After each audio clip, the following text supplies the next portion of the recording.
레슨 186. 세상의 구원이 나에게 달려있다. 여기에 언젠가 모든 마음에서 모든 오만을 제거할 진술이 있도다. 여기에 오로지 너에게 주어진 기능만을 너 자신의 것으로 간직하는 참으로 겸허한 생각이 있도다. 이것은 다른 역할을 고집하지 않고 너에게 주어진 역할만을 받아들일 것을 권한다.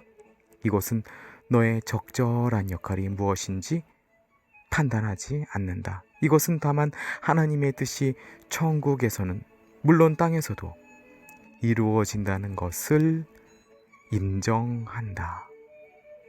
그것은 땅에 있는 모든 뜻을 세상의 구원을 위한 천국의 계획 안에서 연합하여 세상을 천국의 평화로 회복한다.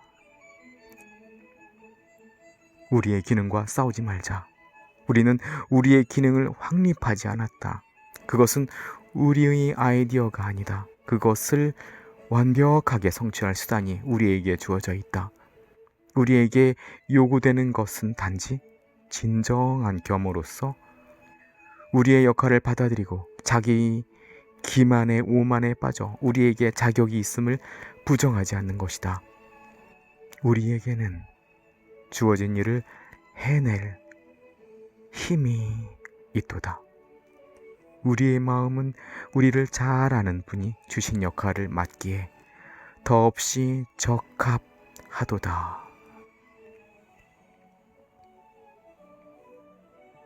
오늘의 아이디어는 그 의미를 이해하기 전에는 아주 심각해 보일 수도 있다. 그것은 단지 아버지가 너를 여전히 기억하시며 당신의 아들인 너를 완벽하게 신뢰하면서 그러한 신뢰를 너에게 제공하신다고 말할 뿐이다. 그것은 너에게 너의 정체와 어떻게든 달라지라고 요청하지 않는다. 겸허가 과연 너의 정체 말고 무엇을 요청할 수 있겠는가? 오만이 과연 너의 정체 말고 무엇을 부정할 수 있겠는가? 오늘 우리는 겸양을 해친다는 그럴듯한 이유로 우리의 과제로부터 움츠러들지 않을 것이다. 하나님의 부르심을 부정하는 것이야말로 자만이다. 오늘 우리는 모든 거짓된 겸허를 내려놓음으로써 하나님이 우리가 행하기를 원하시는 것을 드러내주는 하나님의 음성에 귀 기울일 것이다. 우리는 하나님이 우리에게 주실 기능을 충분히 해낼 수 있음을 의심하지 않는다. 우리는 단지 하나님이 우리의 장점과 지혜, 우리의 거룩함을 아신다고 확신할 것이다. 그리고 하나님이 우리를 자격 있다고 여기신다면 우리는 당연히 자격이 있다. 그와 다르게 판단하는 것은 단지 오만에 불과하다.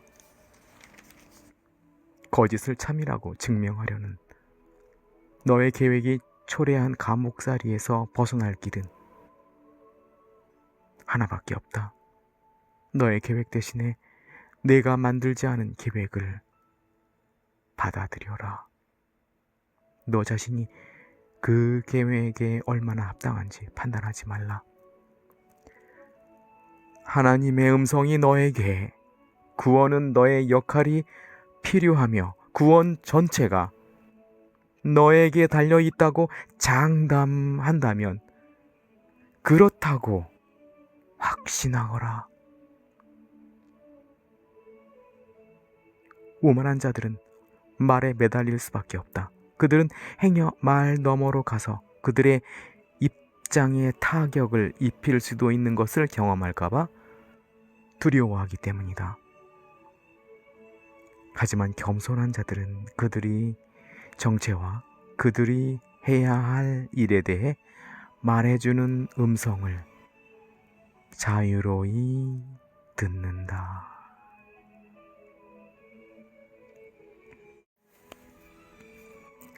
오만은 너 자신에 대한 실제가 아닌 이미지를 만들어낸다.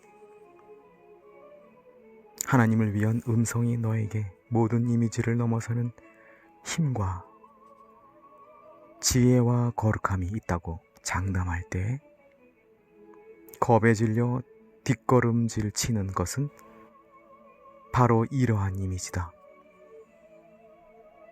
너는 너 자신에 대한 이미지처럼 약하지 않다. 너는 무지하지도 무력하지도 않도다. 죄는 네 안의 진리를 퇴색시킬 수 없고 불행은 하나님의 거룩한 집에 가까이 올 수 없다. 하나님을 위한 음성은 너에게 이 모든 것에 대해 들려준다. 그 음성이 말하자 너의 이미지는 자신의 토대가 무너져 내리는 것을 감지하고는 두려움에 떨면서 자신이 알지 못하는 위협을 공격하려고 한다. 그것을 놓아주거라. 세상의 구원은 이 하찮은 먼지더미가 아닌 너에게 달려있다. 그것이 하나님의 거룩한 아들에게 무엇을 말해줄 수 있겠는가? 그가 왜 그것에 조금이라도 관심을 가져야 하는가? 따라서 우리는 우리의 평화를 발견한다.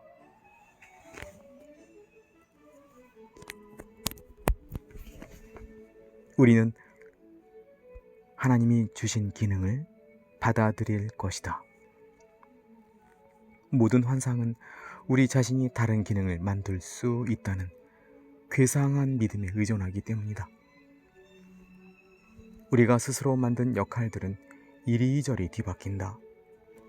그리고 그것들은 비탄에 잠긴 자로부터 사랑받고 사랑하는 황홀한 지복을 느끼는 자에 이르기까지 변하는 듯하다. 우리는 웃거나 울 수 있고 아침을 반가이 맞이하거나 눈물로 맞이할 수 있다. 우리가 무수히 바뀌는 기분을 경험함에 따라 우리의 존재 자체가 변하는 듯하며 우리의 감정은 우리를 저 높이 들어올리거나 절망으로 땅에 곤두박질 치게 만든다. 이것이 과연 하나님의 아들인가? 하나님의 이렇게 불안정한 것을 창조하시고 그것을 아들이라 부르실 수 있겠는가? 변함없으신 하나님은 당신의 속성을 당신의 창조물과 공유하신다. 아들이 만들어내는 듯한 모든 이미지는 아들의 정체에 아무런 영향도 주지 못한다. 그 이미지들은 마치 바람결에 잠시 어떤 모양을 만들었다가 흩어져 다시 모인 후 이내 휙 사라져버리는 낙엽처럼 혹은 먼지에서 일어나는 사막 위의 신기루처럼 그의 마음을 스쳐 지나간다.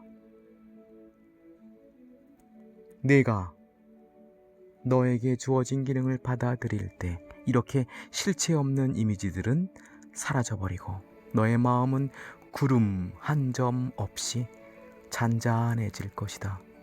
내가 만드는 이미지들은 단지 일시적이고 애매하고 불확실하고 모호하면서 서로 상충하는 목표들을 낳을 뿐이다. 그 누가 이런 목표를 향해 지속적인 노력을 기울이고 응축된 열정과 에너지를 쏟아부을 수 있겠는가? 세상이 중요시하는 기능들은 너무도 불확실해서 가장 안정적일 때조차 1시간에 10번은 바뀐다. 이런 목표를 가지고 과연 그 무엇을 얻을 희망을 품을 수 있겠는가?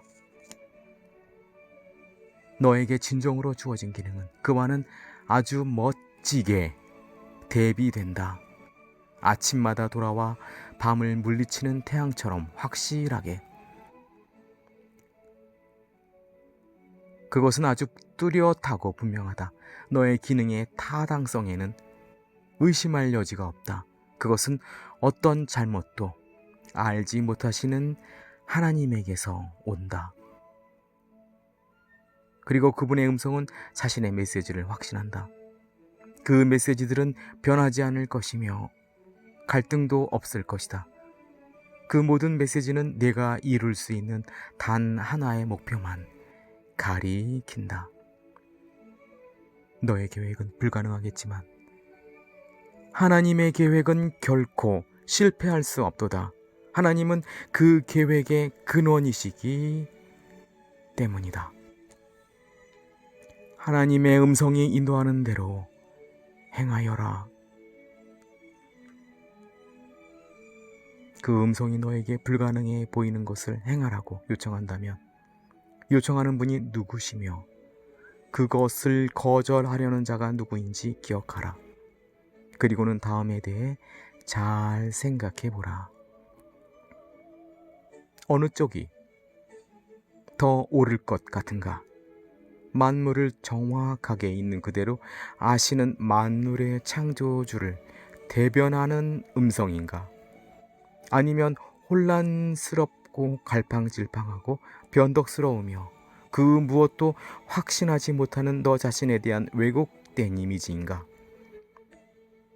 그 이미지의 음성이 너를 인도하게 하지 말라. 그 대신 너의 창조주가 내게 주신 기능에 대해 알려주는 확실한 음성을 들어라.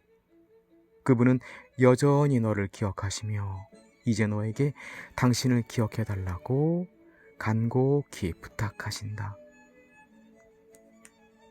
하나님의 부드러운 음성이 알려진 자로부터 알지 못하는 자를 부른다. 하나님은 어떤 슬픔도 모르시지만 너를 위로하시리라. 하나님은 완전하시지만 회복해 주시리라. 하나님은 내가 이미 모든 것을 가졌음을 아시지만 너에게 선물을 주시리라. 하나님은 당신의 아들이 지각하는 필요를 보지 않으시지만 그 모든 필요에 답하는 생각을 가지셨도다. 사랑은 줄 수밖에 없으며 하나님의 이름으로 주어지는 것은 형식의 세상에서 가장 유용한 형식을 취하기 때문이로다. 이러한 것들은 결코 속일 수 없는 형식이다. 하지만 그것들은 형식 없음 자체로부터 나온다. 용서는 사랑이 땅에서 취하는 형식이며 사랑 자체는 천국에서 어떤 형식도 취하지 않는다. 하지만 여기에서 필요한 것은 여기에서 필요한 대로 주어진다. 너는 이곳에서조차 이러한 형식으로 너의 기능을 완수할 수 있다. 비록 형식 없음이 너에게 회복되었을 때 사랑은 너에게 훨씬 더 큰 의미를 갖겠지만 말이다. 세상의 구원은 용서할 수 있는 너에게 달려 있도다. 이러한 것이 바로 내가 이곳에서 가진 기능이로다.